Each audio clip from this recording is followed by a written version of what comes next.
The council chamber was filled with the hum of superior intellects, beings from every corner of the galaxy, united in their dismissal of the tiny blue planet called Earth. They spoke in condescending tones, confident in their collective judgment. To them, humans were a primitive race, barely worth the energy it would take to subdue them. The so-called Death World they inhabited was seen as a backward outpost of the galaxy, a place for those born in hardship, fated never to transcend it. Earth, in their eyes, was merely a speck in the grand cosmic scheme, inhabited by fragile, insignificant creatures. "We've observed them for millennia," one of the elder alien species remarked, his voice dripping with superiority. "Wars, famine, disease, they've done nothing but fight amongst themselves like animals. They're trapped in their base instincts. It's a wonder they haven't wiped themselves out yet." A ripple of laughter echoed through the chamber, each alien representative reinforcing the narrative.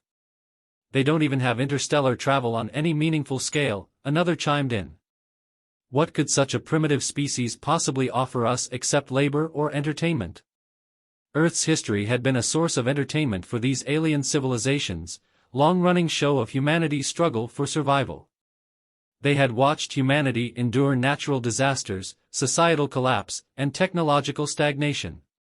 But to the aliens, all these hardships were evidence of human inferiority rather than their adaptability. The advanced civilizations in the room had evolved beyond such struggles long ago, relying on technological advancements that humans could scarcely comprehend. To them, humanity's perseverance through adversity was nothing more than a failure to progress. Their observations had led to one conclusion: humanity posed no threat to the greater galactic order. The Council had long discussed Earth's potential integration into the galactic fold, but it was never taken seriously. The humans were seen as simple, emotional, and driven by primitive instincts. They lacked the sophistication and enlightenment of more evolved species. One council member, representing a species known for its technological prowess, spoke with finality. "The decision is clear.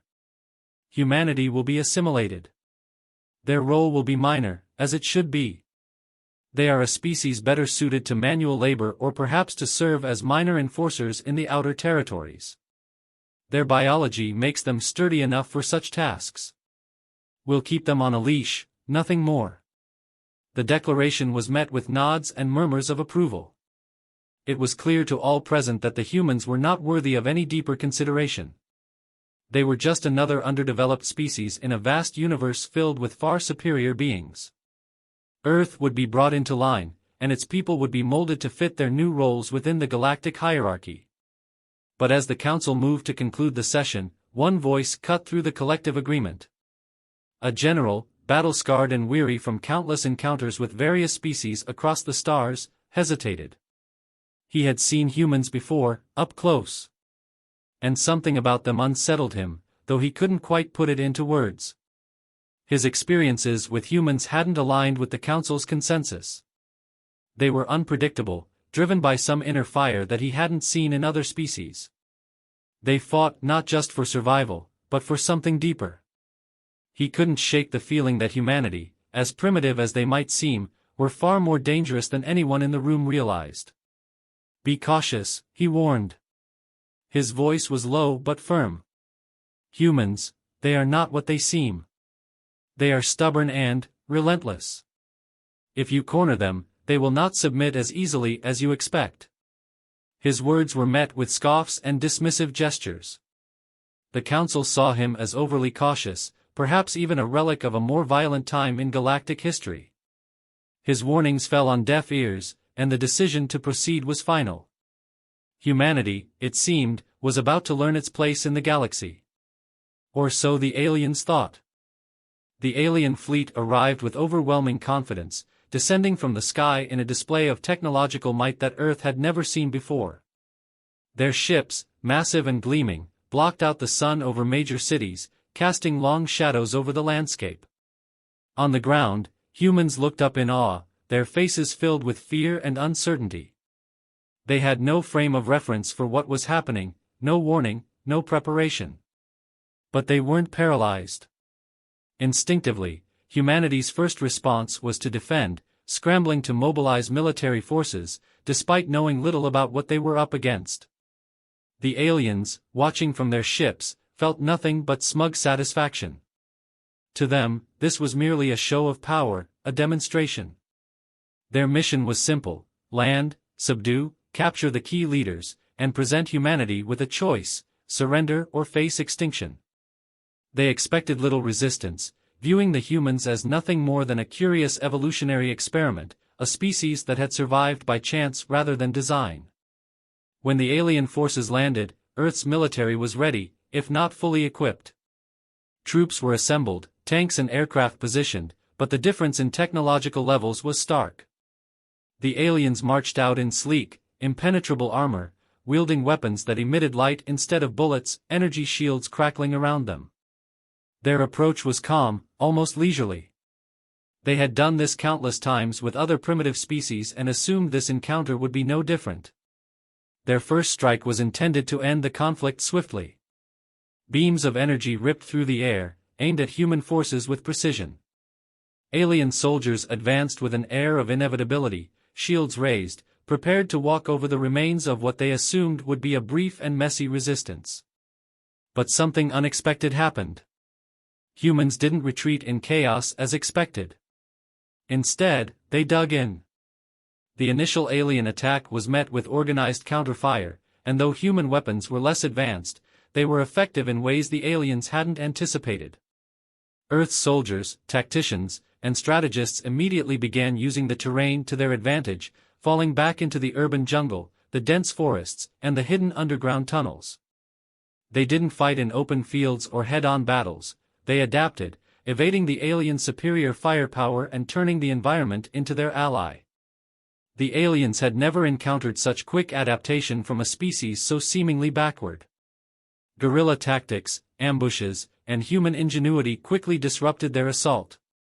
Alien commanders watched in growing frustration as human forces split into small, mobile units, attacking supply lines, sabotaging equipment, and setting traps in the dense streets and terrain they knew so well. Instead of facing a compliant, fearful enemy, the aliens found themselves fighting an opponent that was constantly shifting, unpredictable, and relentless. Despite having shields that could deflect human bullets, despite armor that was supposedly impenetrable, alien forces began to suffer losses. Improvised explosives, electromagnetic pulses, and coordinated strikes by human special forces started to expose cracks in the aliens' defenses. Human engineers reverse-engineered captured alien tech faster than the invaders thought possible, identifying weak points and exploiting vulnerabilities in their shield systems. Every time the aliens regrouped, expecting a final, crushing blow to the human resistance, they were met with yet another surprise. Human resilience, a quality the aliens had dismissed as irrelevant, became their greatest strength.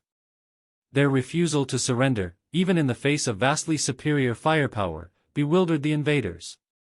What should have been a simple conquest was turning into a drawn-out battle that the aliens had not prepared for. As the skirmishes continued, the alien commanders, watching from the safety of their ships, began to realize something was terribly wrong. Their soldiers, bred for efficiency and conquest, were being worn down. Reports of failed operations came flooding in, and for the first time, the word defeat was uttered in their ranks. How could this be happening? These humans weren't supposed to be capable of such effective resistance. In one key engagement, a group of elite human soldiers, trained in the unforgiving conditions of Earth's wilderness, managed to outflank an entire alien platoon using only their knowledge of the land and crude but effective tactics. The aliens, who relied heavily on their tech, were overwhelmed by the sheer unpredictability of their opponents. It wasn't just that the humans fought with everything they had, it was that they fought smart. They adapted, constantly learning, evolving with every move the aliens made. What should have been a swift victory had become a war of attrition, and for the first time, the aliens were beginning to feel the weight of their mistake. They had underestimated the humans, not only in terms of their ability to fight but their capacity to endure. As more alien forces were dispatched to quash the uprising, they found themselves met with even fiercer resistance. The aliens had come expecting submission, but what they found was a species that would not bend. The invaders had assumed their technology would win the day, but they hadn't accounted for the most dangerous aspect of humanity, their will to survive at any cost.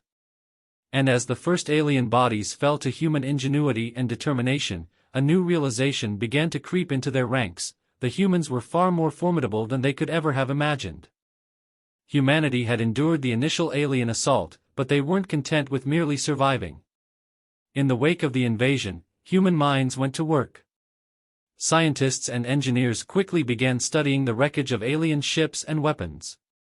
Within hours, human experts were reverse engineering the alien technology, pinpointing vulnerabilities in their armor and shields. Their strength was no longer just brute resilience, it was the capacity to adapt at breakneck speed. Alien tech, once thought to be invincible, began to reveal its flaws. The energy shields that had been so effective in the early battles were soon exposed as vulnerable to certain frequencies and types of attacks. Human hackers infiltrated the alien communication networks, using their own channels to gather intelligence, disrupt orders, and spread misinformation.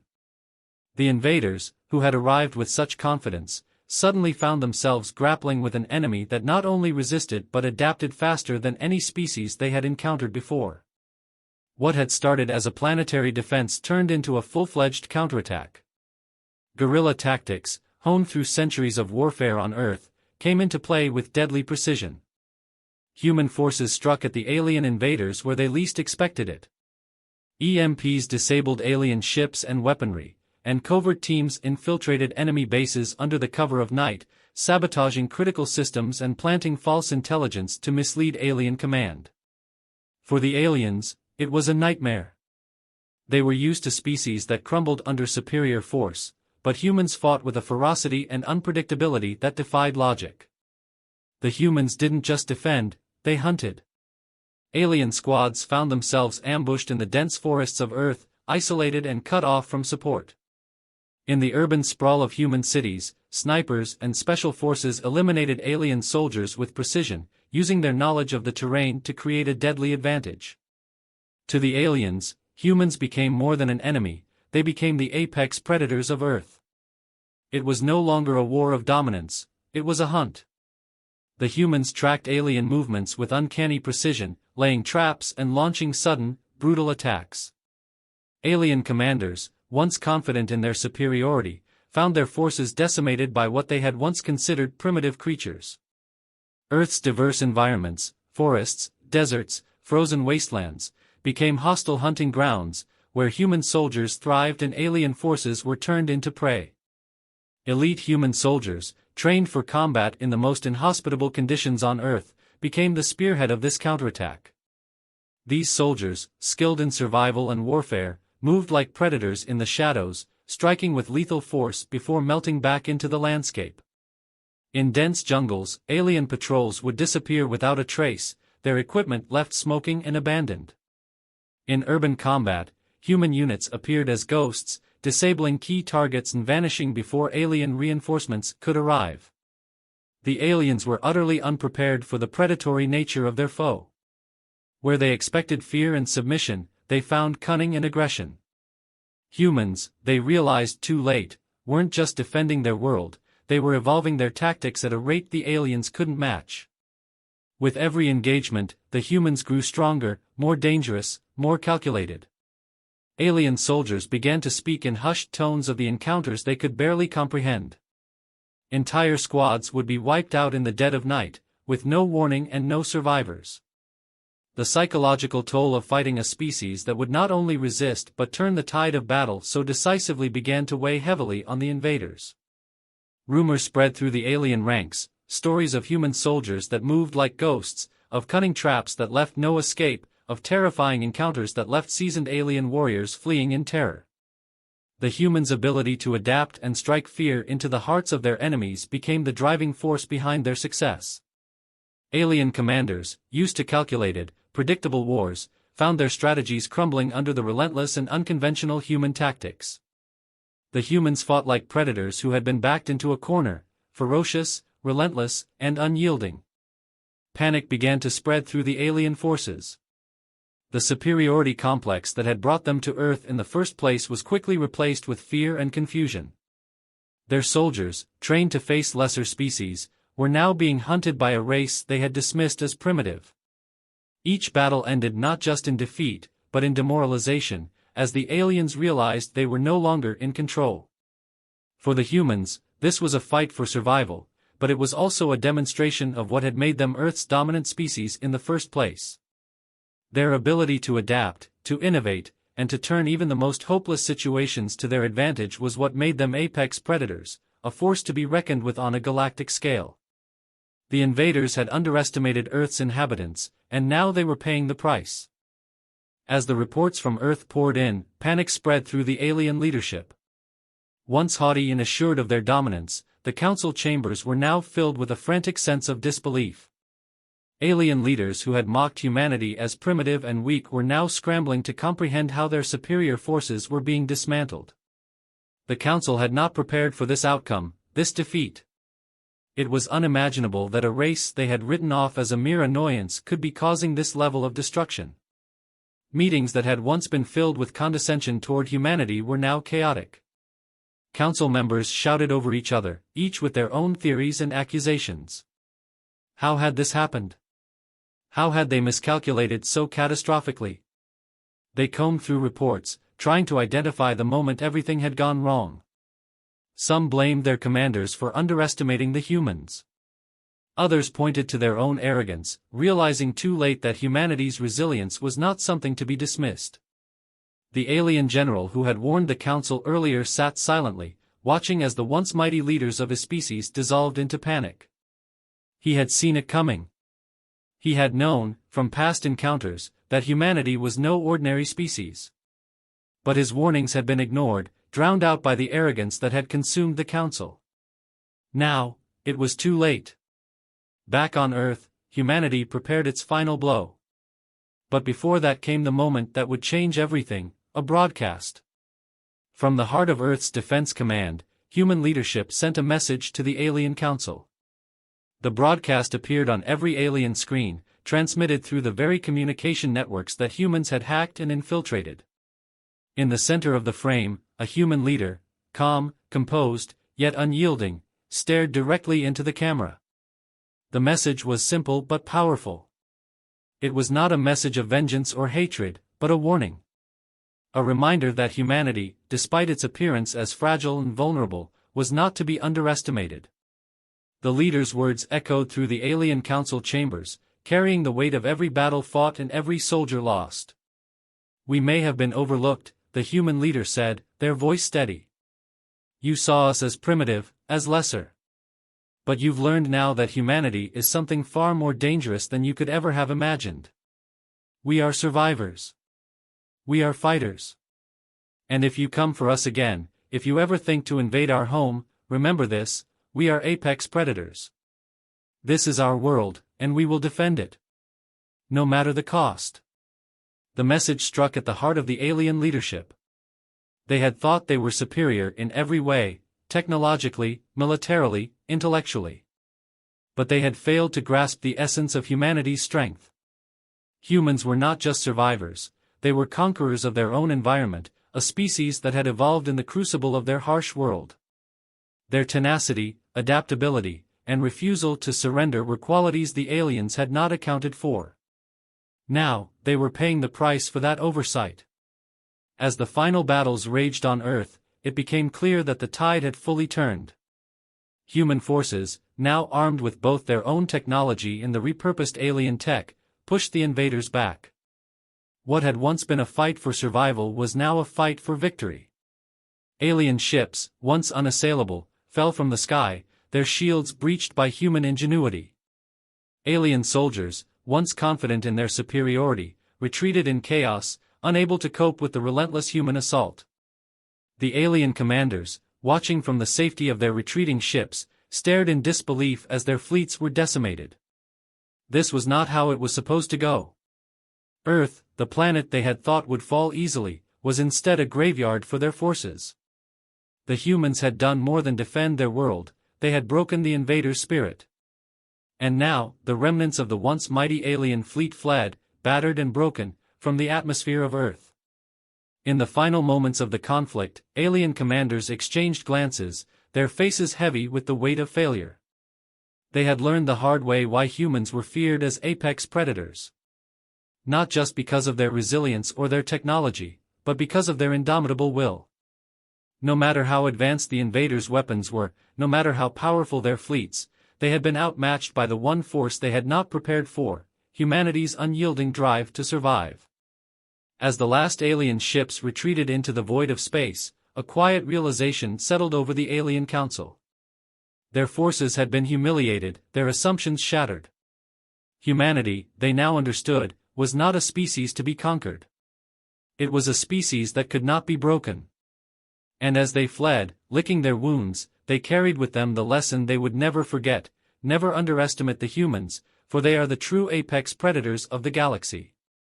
In the aftermath of the invasion, the once mighty alien council now sat in silence, shaken by the reality they had failed to foresee. Fear permeated the galactic community as the events on Earth had sent ripples across star systems. Species that had once seen humanity as insignificant now watched with trepidation. The humans had done the unthinkable, turned back an advanced alien force through sheer willpower, determination, and their inherent instincts as apex predators. Whispers of treaties and alliances began to surface in council meetings. Leaders who had mocked Earth were now considering diplomatic channels, recognizing that peace with humanity was far more preferable than war. There was no room for arrogance anymore. The galaxy had learned that provoking humans was a gamble no one could afford. They were no longer just a small, backwater species from a death world, they were a force of nature, a race that could not be defeated through sheer technological superiority. In this new reality, humans stood stronger than ever. Their victory had united them in ways they had never imagined. They knew now that their strength didn't come from advanced weapons or spaceships, but from something far deeper: an unbreakable spirit, a resilience that could turn the tide of even the most hopeless battles. Humanity, once underestimated and overlooked, had earned its place in the galaxy not just by fighting but by refusing to be conquered. Earth was no longer seen as a vulnerable planet on the edge of galactic territory. It was a world that had proven its people were worthy of respect and fear. The phrase, apex predator, began to spread across the galaxy, becoming synonymous with humanity. Aliens spoke of them in hushed tones, marveling at their ability to turn the tables in an invasion that should have crushed them. Humanity was no longer an afterthought, they had become a power that no one could ignore. In the midst of this, the alien general who had warned the council early on stood alone, gazing out at the stars. He had seen it coming, he had known, from his own encounters with humans, that they were not a race to be trifled with. But even he hadn't anticipated just how much their spirit would change the balance of power in the galaxy. As he reflected, he mused on what lay ahead. The galaxy would never be the same. While other species might dominate with their technological prowess, the humans had shown something far more dangerous: the will to survive, the strength to endure, and the heart to fight against impossible odds. That was what made them true apex predators, not just on Earth, but in the vast expanse of space.